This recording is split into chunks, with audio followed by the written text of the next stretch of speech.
Jaya Radha Madhava Kunja Bihari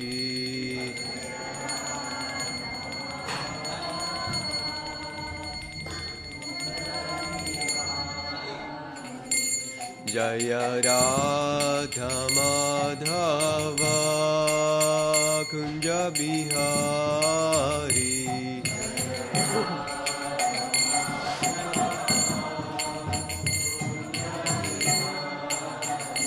Jaya Gopi Jana Vallabha Jaya Girivaradhari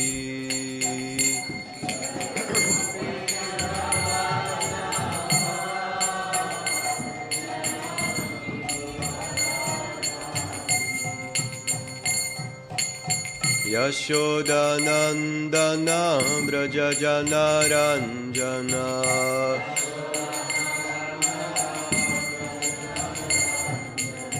Yashoda Nandana Braja Jana Ranjana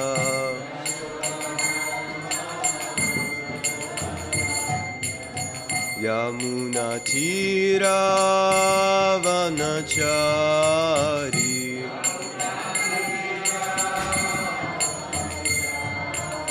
Yamuna Tira Vanachari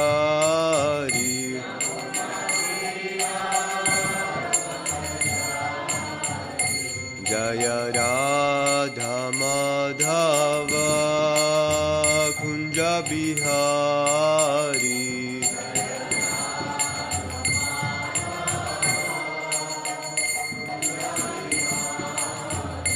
Jaya Gopi Jana Vallabha Jaya Girivaradhari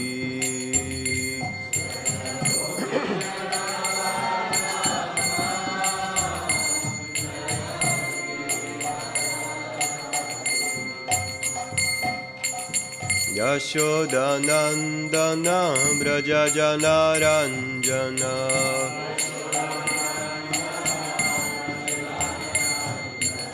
Yashoda Nandana Braja Jana Ranjana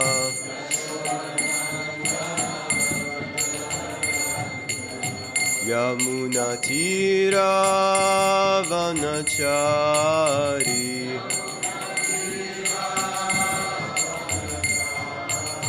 Yamuna Tira Vanachari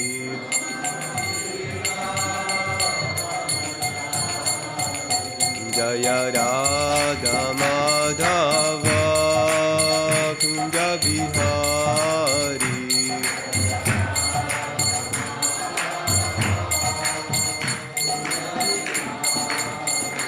Jaya Radha Madhava Kunja Bihari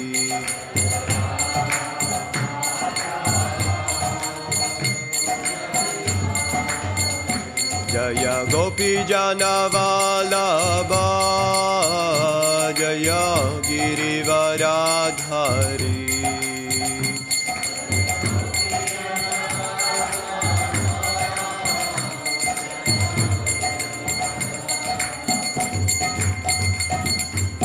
Yashoda Nandana Braja Jana Ranjana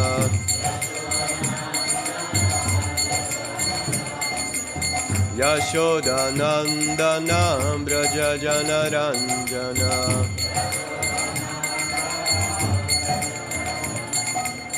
Yashoda Nandana Braja Jana Ranjana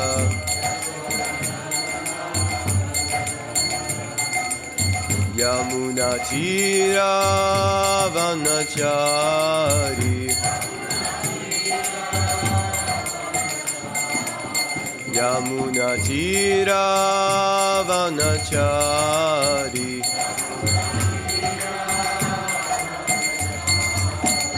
Jaya Prabhupada Jaya Prabhupada Jaya Prabhupada Srila Prabhupada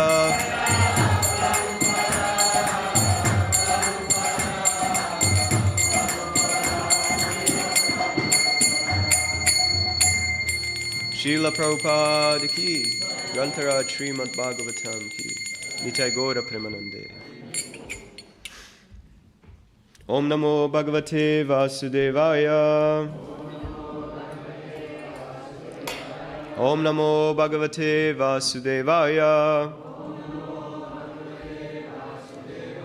Om Namo Bhagavate Vasudevaya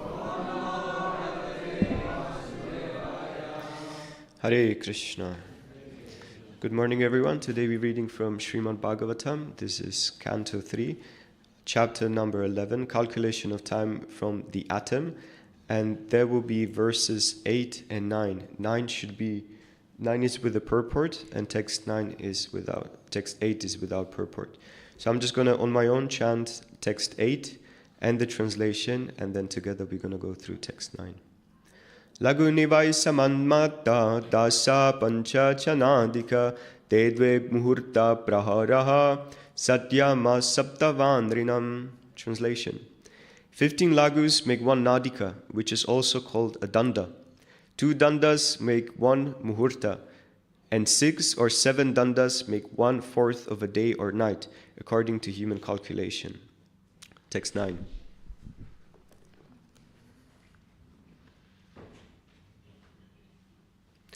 Dvado Shardha Palobmanam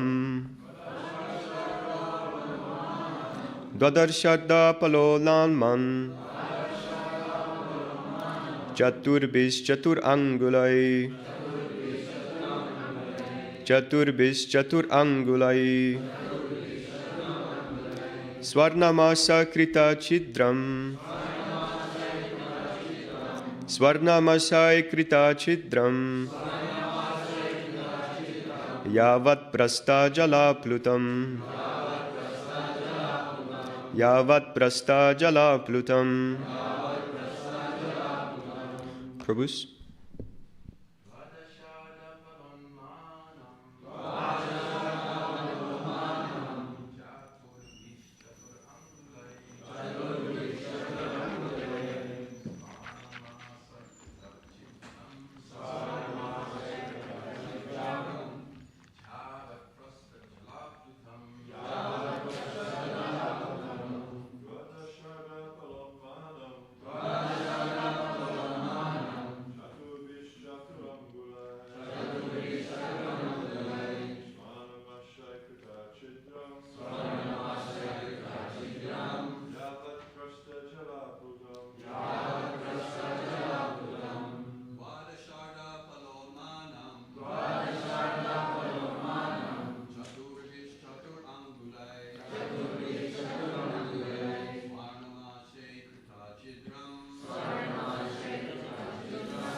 Dvadasha Ardha 6. Pala of the scale of weight. Unmanam measuring pot. Chaturbhihi by weight of 4. Chatu Angalai, 4 fingers by measure. Swarna, of gold. Masai, of the weight. Krita Chidram, making a hole. Yavat, as long as. Prasta, measuring 1 prasta. Jala Plutam, filled by water. Translation. The measuring pot for 1 nadika or danda can be prepared with a 6 pala weight, 14 ounce, pot of copper, in which a hole is bored with a gold probe, weighing 4 masa and measuring 4 fingers long. When the pot is placed on water, the time before the water overflows in the pot is called 1 danda. Thank you very much. Very technical verse. Please repeat. The measuring pot for 1 nadika or danda can be prepared with a 6 pala weight, 14 ounce pot of copper, in which a hole is bored with a gold probe, weighing 4 masa and measuring 4 fingers long. When the pot is placed on water, the time before the water, so I kind of divided in the wrong way, overflows, in the pot is called 1 danda. Thank you. Hare Krishna. Purport. By His Divine Grace, A.C. Bhaktivedanta Swami Srila Prabhupada ki. It is advised herein that the bore in the copper measuring pot must be made with a probe weighing not more than 4 masa and measuring not longer than 4 fingers. This regulates the diameter of the hole. The pot is submerged in water, and the overflowing time is called a danda. This is another way of measuring the duration of a danda, just as time is measured by sand in a glass. It appears that in the days of Vedic civilization there was no dearth of knowledge in physics, chemistry, or higher mathematics. Measurements were calculated in different ways, as simply as could be done. Srila Prabhupada ki. Om Agyana Timirandasya Gyananjana Shalakayam Chakshuru Militam Yena Tasmai Shri Guruve Namaha Namam Vishnu Padaya Krishna Prestaya Bhutale Srimate Bhaktivedanta Swami Niti Namine Namaste Saraswate Deve Gauravani Pracharine Nirvishesha Shunyavadi Paschatya Deshatarine Jai Shri Krishna Chaitanya Prabhu Nityananda Shri Advaita Gadadhara Shrivasadi Gaura Bhakta Vrinda Hare Krishna Krishna Krishna Hare Hare Hare Rama Rama Rama Hare Hare.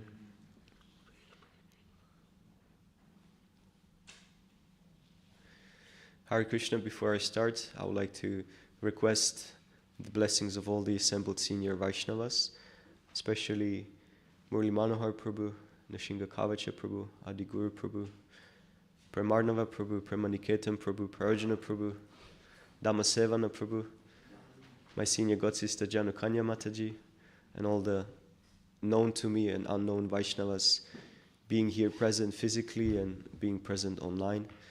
I sincerely pray for your blessings, as I've been avoiding giving Bhagavatam class for last 6 months successfully, and for good reasons, because as the time is progressing more and more, I feel more and more unqualified to sit in the position of my spiritual master when he used to sit here and give Bhagavatam classes. So only by the blessings of the Vaishnavas one can actually speak something relevant, something practical, and something which we can actually take and utilize in our day-to-day spiritual life. So I pray for your blessings.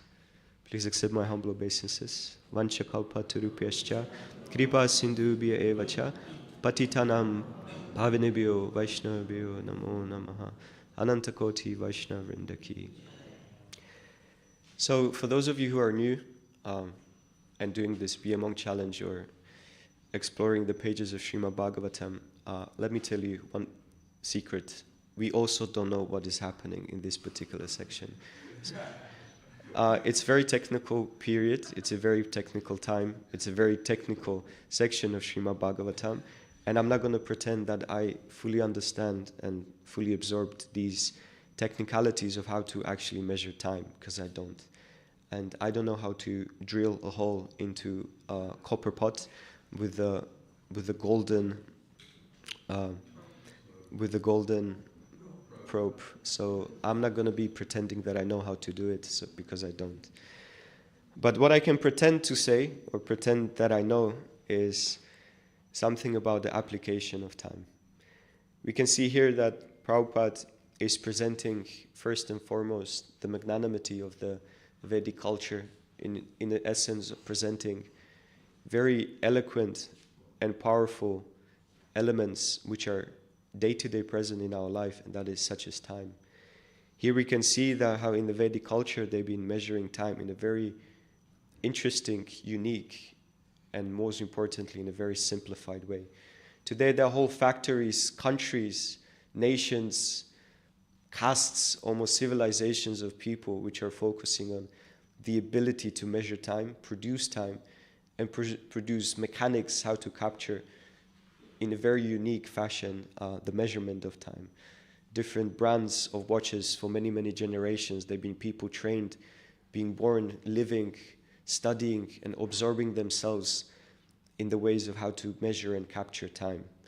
But yet here we have the Vedic culture, the Vedic philosophy, the Vedic civilization, and all the way that you need to capture time is a pot and a drill and water and the basic philosophy of gravity and how water sort of comes out from the pot. But what we can speak, and what we've been speaking about up to this point in the pages of Śrimad Bhāgavatam, in this very unique chapter, is how we as Vaishnavas can utilize the element of time, and how we as a practicing devotees can see how time is just like the mind, the best of friends or the worst of enemies. So I took liberty and selecting book, very interesting book. It's called Back to Vision. I'm not here to promote the book, or I just want to share that this was the source of my inspiration.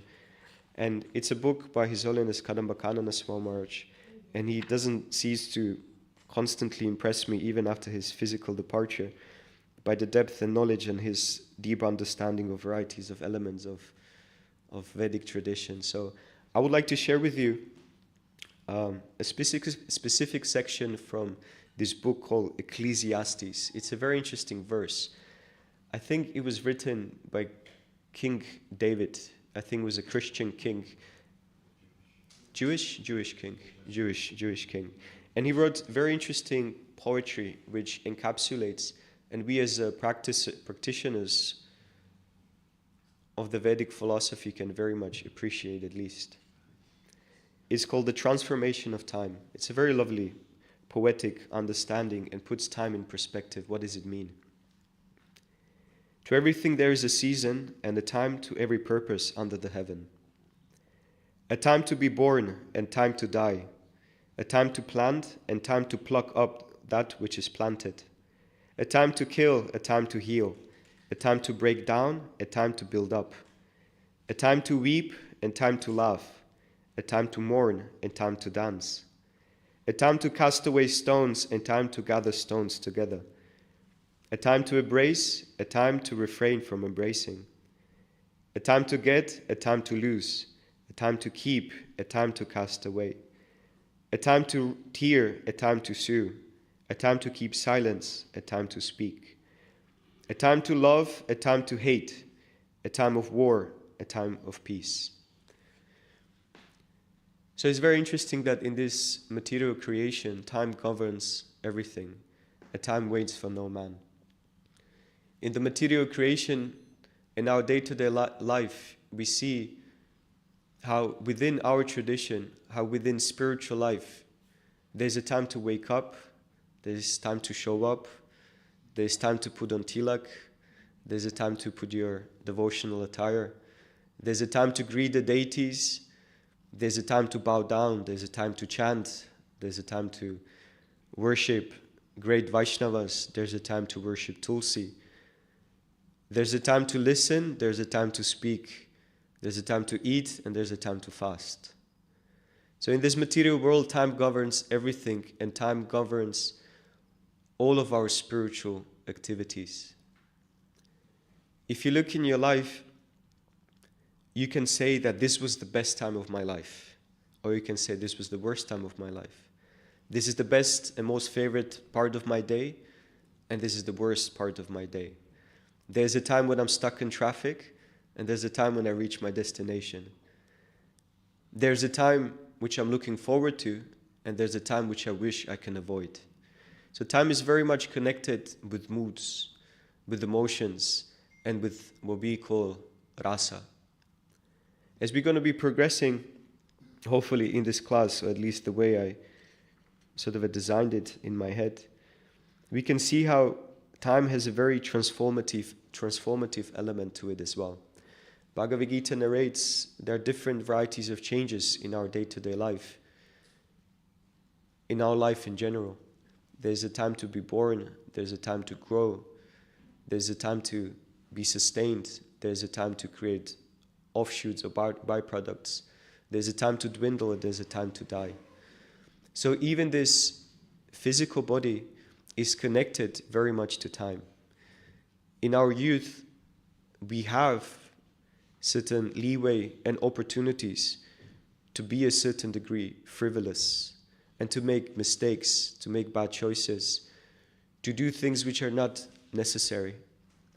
And as we are progressing, as the time is limiting and the grasp of time is become more tighter and tighter, we understand that every moment counts more and more.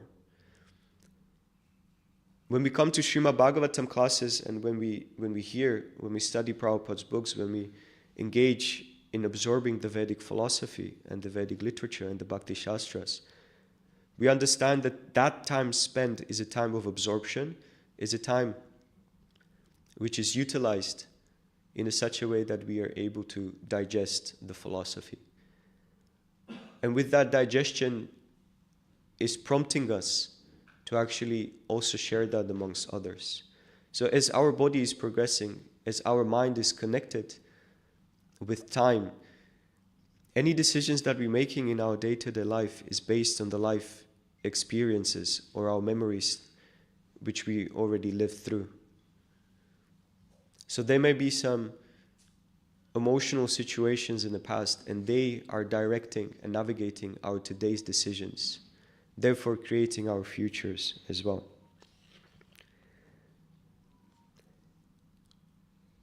In the Bhagavad Gita, Krishna also explains that time is an element which is able to destroy, and time is the element which initially enters into the material creation, into the pradhan. So Kala is the element which allows all of our activities and qualities to manifest and bear fruits. Krishna says in the Bhagavad Gita, Kalosmi lokakshaya krit. Time I am the great destroyer of the worlds. If any of you seen the movie Oppenheimer or seen the quotation Oppenheimer used, I haven't seen the movie, my dad mentioned it to me. Oppenheimer utilized this element of time in the time of creation of the atomic bomb and in the time of the explosion of the atomic bomb. And he created this sort of a bridge between the destruction element of the atomic bomb and how time can bring up empires and people, great personalities, emperors, kings, and rulers, think that they can cast and write their names in stones in the annals and history of civilizations. Yet even those stones in which those names of those emperors are written, even those stones erode and diminish themselves. So time is very rightful how Krishna presents that I am the time. I am the ultimate destructive element, like a pumping heart. There's a moment when this universe collapses. There's a moment when this universe is expanding.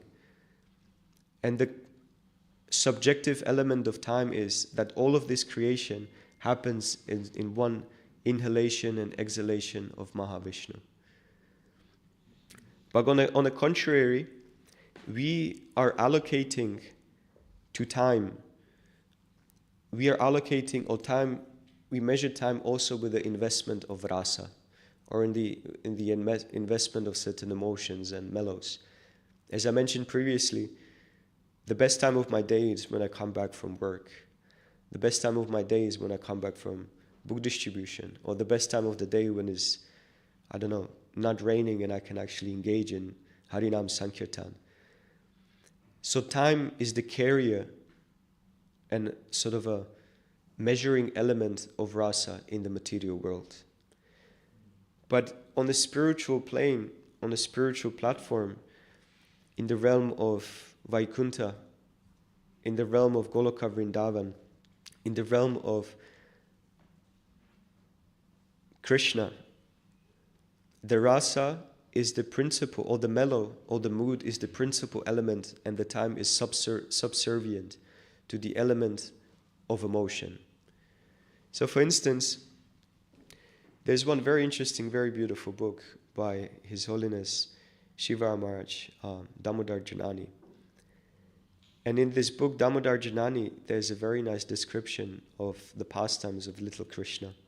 When he was stealing butter, when he was running around Vrindavan and doing a lot of mischievous activities.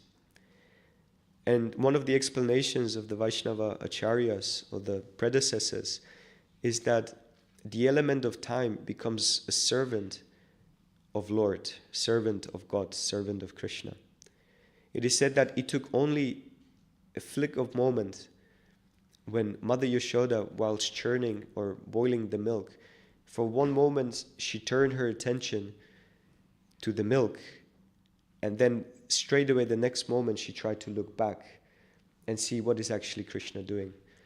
And in that one moment, Krishna ran around the whole Gokul, visited all the neighbors, all the friends, and doing all the mischievous activities. And in that point, the acharyas are describing that because Krishna's desire was to embrace mellows and rasa and mischievous activities, the time become a servant of the Lord. So in this way we can see that how material nature is bended to the will of time. But on a spiritual plane, the time bends and adjusts itself to the will of reciprocation between God and His associates and His devotees. The reason why I'm mentioning this as a fundamental point is that we as living entities, as souls, as part and parcels of God, of Krishna, our eternal nature is to be Sat, Chit and Ananda, full of bliss, full of eternity, full of knowledge, full of happiness, full of enjoyment. Therefore, the reason why there's a certain level of unsatisfaction and dissatisfaction in this world is that our nature is eternal, our desires are eternal, our needs are always there to seek for mellows and for loving exchanges. Yet the limiting element of time is always imposing certain restrictions upon us. Sometimes think about in your memory and think about the moments when you've been praying that may this moment last forever. May this emotion, may this feeling, may this perfect life situation last forever.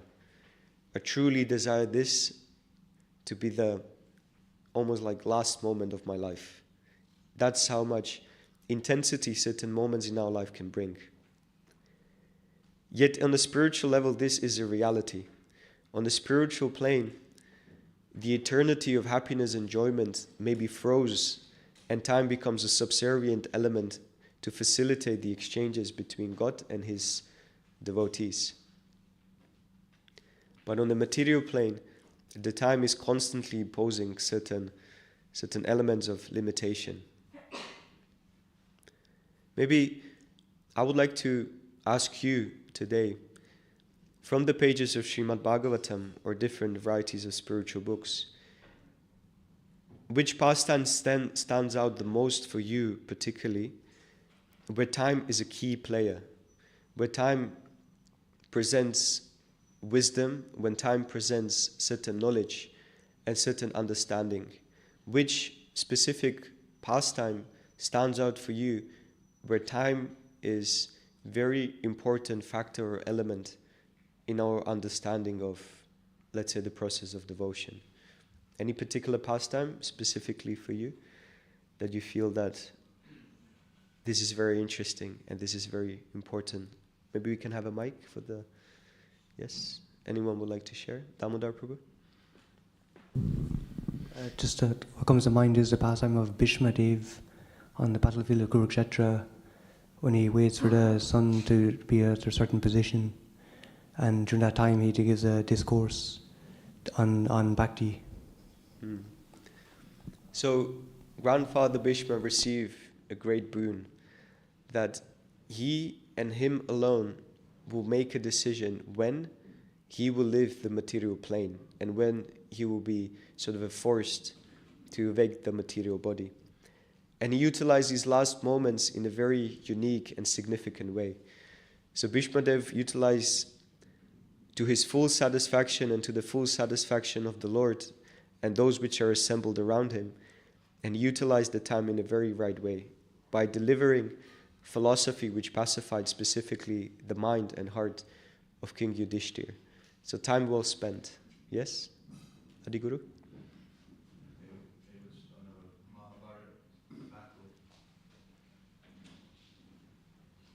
Mahabharat battle, they would stop fighting at sunset. So Arjuna had made a vow to kill Jayadratha, and the opposing party put Jayadratha right at the back. So Arjuna had to fight his way all the way through him, and the sun was setting. So he didn't have time, but Krishna made the sun stay in the sky a bit longer, just to give him that extra time. We can see, yes, it's a very interesting, very beautiful pastime, that whatever arrangements we can think we can make. And it's interesting because the art of Dhanurveda actually imposes these type of restrictions and elements of on which time, from what time to what time, there's ability or opportunity to wage war. Another element of Dhanurveda is that only opposing enemies which facing each other should be equal in strength, at least. So you see that, again, time is a very important element even within the art of war. Thank you so much for that. Any other points, Kalpesh? Okay, the mic is already there, please. Parikshit Maharaj given 7 days to live, so a warning of 7 days. Warning of 7 days. So the whole pastimes of Śrimad Bhāgavatam was spoken due to the curse of young Brahman boy. And in 7 days he will die. And these 7 days, what they represent for us as devotees, is that in last moments of someone very, very important, last crucial times of life, meant to be spent for the self-realization. If the whole life was not spent, then at least those last moments should be spent for self-realization. And here Parikshit Maharaj showed us the path, that the last times on earth are not meant to be spent frivolously, mourning or even being joyful in the circle of family members, but on the contrary, to invest those last valuable moments in the art of self-realization. So again, the limiting nature of time proved in the pages of Śrimad Bhāgavatam that the importance and emphasis is on understanding the self and developing relationship with Krishna. Thank you for that point. Kalpesh? Yes, there is a purport. Maybe whoever has the mic can maybe roll it down for Prajana Prabhu. Yes. No, Hare Krishna. So, in respect to time, there's one specific pastime comes to my mind of Markandeya Rishi when he gets the boon from Narayan Rishi of that he wants to experience Maya. What is the potency of Maya? So after asking for that boon, he was he was anxious. He was suffering in the ocean of devastation for like thousands and millions of years. And finally, when he gets darshan of Krishna, then he gets back to his island, and then he realized it's the same evening of the same day where he got the darshan of Narayan Rishi. And even after suffering from like thousands of millions of years, it was just the same evening. So it kind of reminds me that even though in this material world, how much ever births we have taken, Shri Shri Radha Gokulananda ki jai, Shri Shri Sitaram Lakshmana Hanuman ki jai, Shri Shri Gauranitai ki jai. It reminds that whenever we will be freed from this, whenever we will be purified, no matter how much ever of time we have spent in this material world, but when we are there in the spiritual world with Krishna, it's just a moment away. No matter how much our time he is here, we are here. It's very interesting that Krishna is utilizing time in a variety of ways to teach us different lessons. It is said that the difference between Krishna revealing the universal form to Mother Yashoda and to Arjuna on the battlefield of Kurukshetra is that the difference is the Acharyas are saying that the element of time was present on the battlefield of Kurukshetra. The revelation to Arjuna particularly was that he's seen that all-devouring time, how all these soldiers, all these entities, all these people assembled on the battlefield are inevitably entering the mouth of all-devouring time. So the difference between these two quote-unquote sights or darshans, between Mother Yashoda and looking into the mouth of Krishna, and Arjuna perceiving on the battlefield of Kurukshetra, is that the element of time is a very fearful element for those which think that they are the body. When you think that this physical shell is all in all, then all-devouring time is actually snatching your youth, your strength, your clarity, your visions, your plans, your family, your nations away from you. But for a sadhaka, for a spiritual practitioner, time is actually a friend. You see, very, very important thing to understand is that time is a friend of a devotee, because time also offers maturity. Time delivers the fruits of your tapasya. Time delivers maturity in your relationship with the Vaishnavas and with Krishna. For a devotee, time gives perspective, realizations, and offers element of digesting your experiences on the path of Krishna Bhakti. So for those which are practicing rather material life, the time is an enemy which snatches away your desires and your plans. But for those which practice Krishna consciousness, time offers him opportunity to again be reunited with Krishna again. His Holiness Kadamba Swami Maharaj, in his last message, he said, like paraphrasing, "Don't be sad, I'll be waiting on the other side, and only time divides us between when we're going to see each other again." And for me, that's very much a soothing mantra, that again, after a certain period of time, you may see your friend, your guru, your spiritual master. So for devotees, time is working in our advantage, because in the time of our practice, eventually we will see the beautiful form or the fruits of your devotional engagement. You will see how maturity enters your life, how perspective enters your life, how tranquility enters your life, how the realizations and the fruits of Śrimad Bhāgavatam enter your heart. And for sadhaka, time is on his side, I would say. Pramarnava Prabhu?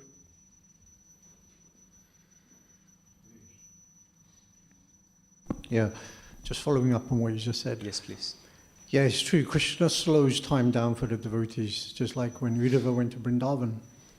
And he saw the Brajavasis, they were in lamentation because Krishna was gone, and they were thinking, one moment is like what did they say? One moment is like a day of Lord Brahma or something. So for them, time was slowed down, but it was like you said, it was an opportunity for them to experience the highest rasa with Krishna in separation. So, you had a point, Pancha? Vishal?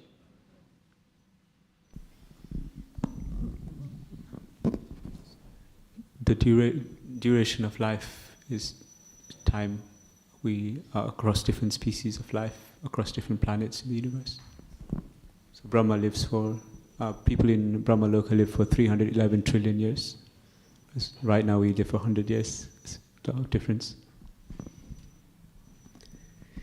Yes, so there's another element how time is actually subjective to the higher you go, the time flows differently. As I said previously, this whole creation, the duration of this whole cosmos is just one exhalation and inhalation of Mahavishnu. So in his perspective, time flows in a much more different way.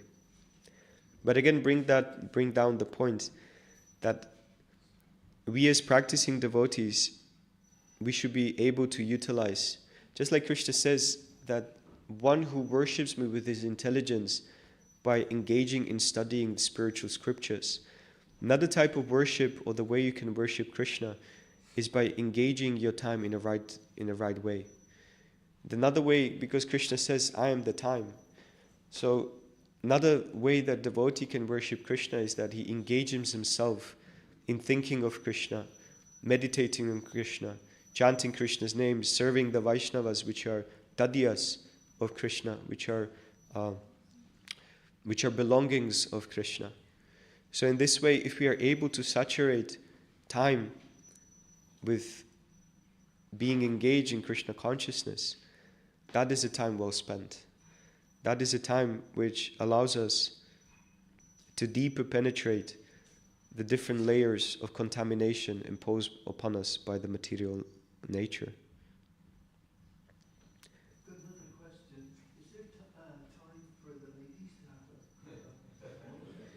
By all means, of course. Can we have the mic on the other side, please?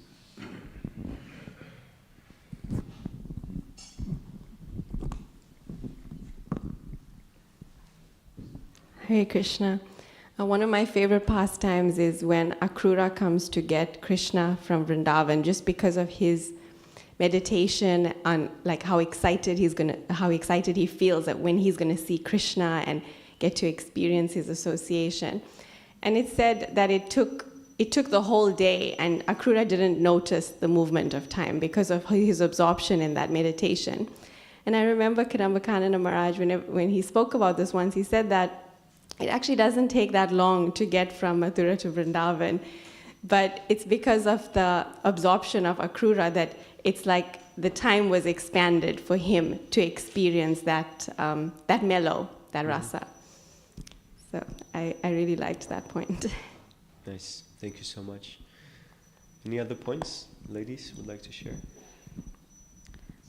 There's also the rasa dance, how Krishna expanded the time to one day of Brahma. One night became one day of Brahma for them to enjoy the rasa dance. So in the spiritual plane, time is our friend. On the material level, on the material plane, time is an enemy because it takes our opportunities to actually enjoy. But on a spiritual level, it gives us opportunities to penetrate the real enjoyment deeper and deeper. So, any other points? Any other questions? Yes, please. Ewan, can we have a mic, please?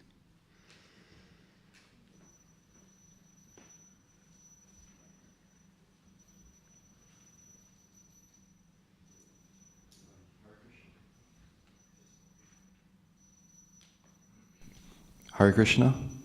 The one that came to mind is the pastime of Sita under the control of Ravana, and how we can put ourselves in her position as she waits endlessly for the Lord to come and save her.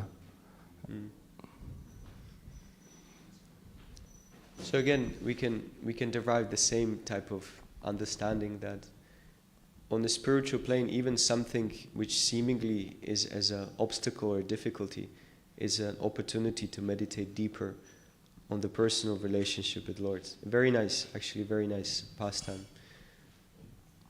And even Srila Prabhupada in the 60s, when he was sitting alone, this elderly gentleman on a bench, only time separates me from having hundreds of temples, thousands and thousands of devotees.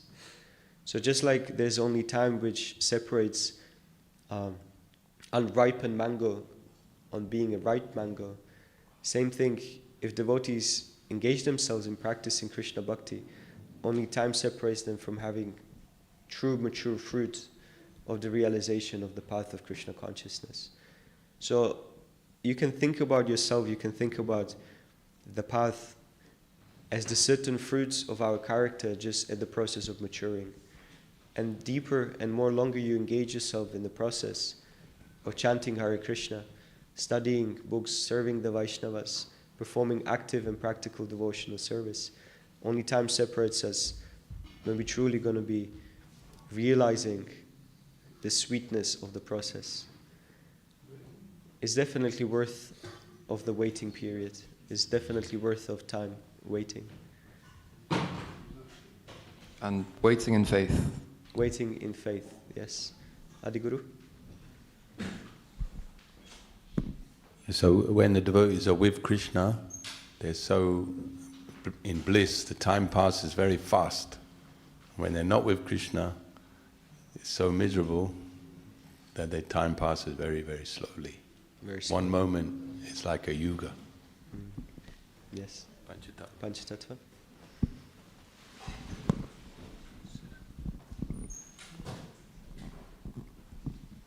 Thanks, Rupa. I was remembering in the 8th canto, there's these battles between the Devatas and the Asuras. And because of certain things the Devatas have done, particularly Indra, they're being defeated by the Asuras. And I forget the details exactly, but they go to Lord Vishnu and they ask for advice, and he says, the time is not on your side. So go and hide just now, and they all hide. So it's interesting, particularly, these personalities are devotees, but they're not pure devotees, and therefore time is very much controlling them. Whereas when one is more advanced, then time becomes subservient. So. Thank you. Murli Manohar Prabhu. Thank you. I was just remembering Grandfather Bhishma as well, when he was on the deathbed and he saw the Pandavas and he was considering all the sufferings that they went through. And he said, no one can understand the plans of the Lord. And as far as he was concerned, this was due to inevitable time. It was unavoidable. So he saw time as the destiny of the Lord. This is due just to time. It couldn't be reversed.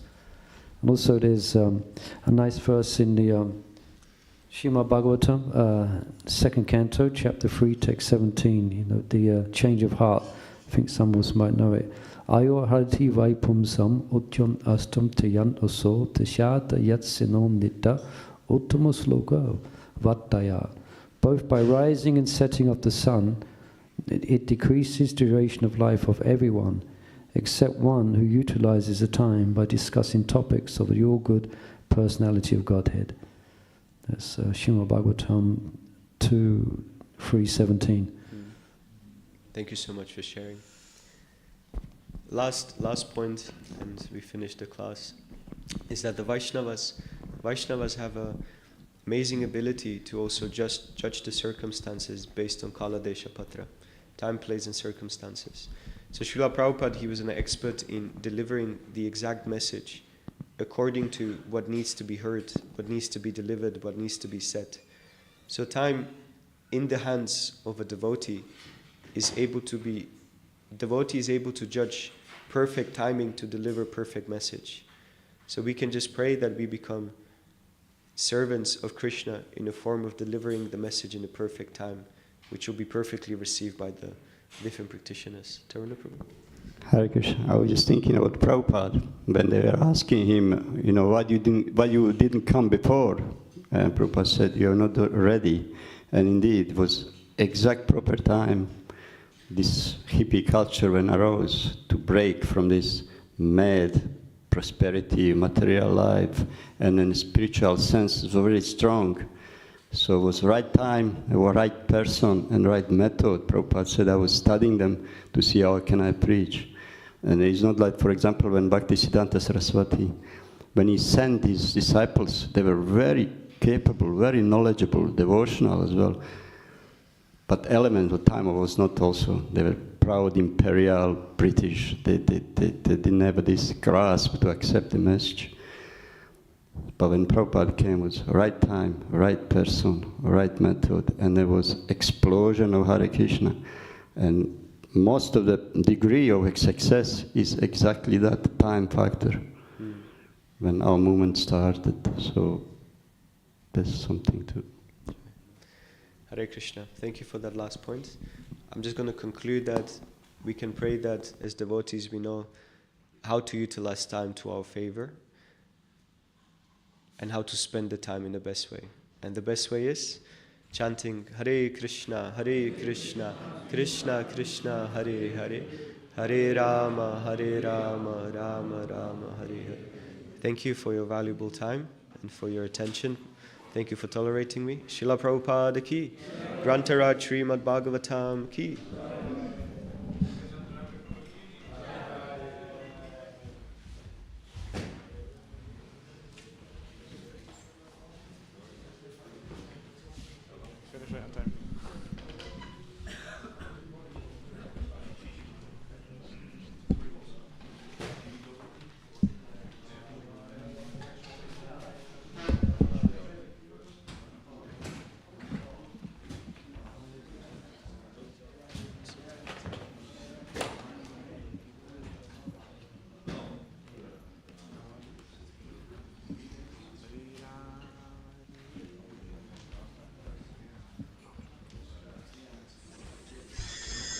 Yeah.